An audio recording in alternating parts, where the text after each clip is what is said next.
Assalamu alaikum wa rahmatullahi wa barakatuh.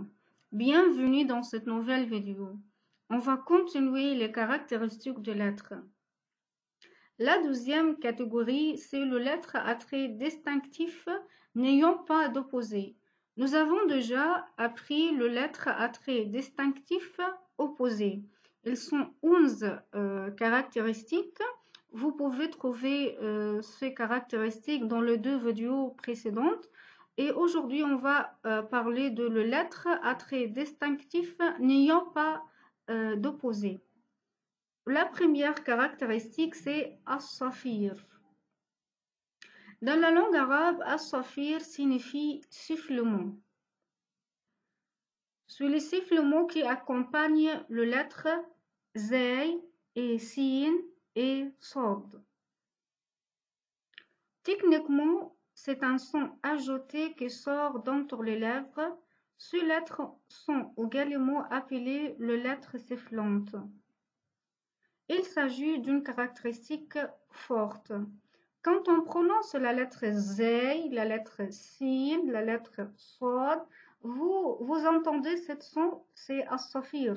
Zay, sin, sod, c'est le sifflement. Alors, cette caractéristique concerne les trois lettres zay, sin et sod seulement. La caractéristique suivante, c'est al-qalqala. Dans la langue arabe, al-qalqala signifie l'agitation, l'instabilité et la perturbation. C'est un fort impact résultant de la prononciation d'une lettre sakin et dû au fait de la séparation presque de deux organes de prononciation sans qu'il y ait ouverture de la bouche ou arrondissement des lèvres ou bien abaissement de la mâchoire inférieure. Ces lettres sont la lettre B, la lettre Jim, la lettre Dal, la lettre Qaf et la lettre Ta. Alors, on fait qalqala avec ces lettres seulement. Ces lettres sont regroupées dans ce deux mots qutb jad. Il s'agit d'une caractéristique forte. Il y a de nouveau pour al-qalqala. Lorsque cette lettre est située au milieu d'un mot ou d'une phrase, on fera une petite qalqala, on l'appelle al-qalqala as-sughra. Exemple, Surat al-Ikhlas, verset 3, Lam yalid wa lam yulad. Voilà al-qalqala as-sughra ou la petite qalqala avec le mot yalid parce qu'il est au milieu de la phrase. Mais lorsque cette lettre est située à la fin d'un verset et qu'on s'arrête dessus, on fera une grande qalqala. On l'appelle al-qalqala al-kubra.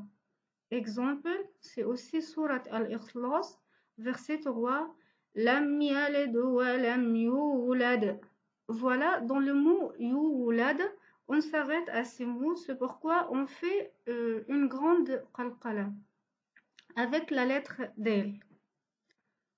L'impact de la lettre est encore plus fort lorsque la lettre en fin de la lecture est doublée. On l'appelle al-qalqala al-akbar. Exemple, Surat al-Masad, verset 1. Tabbat yada abi lahabin wa tab. Voilà, on fait al-qalqala al-kubra avec le mot wa tab parce que al-ba est redoublé. Al-ba est avec shadda. La caractéristique suivante, c'est al-lin. Dans la langue arabe, al-lin signifie la douceur. C'est une prononciation avec douceur et sans effort. Les lettres concernées sont le waw et le ya ayant une soukoun et précédée d'une fatha. Il s'agit d'une caractéristique faible.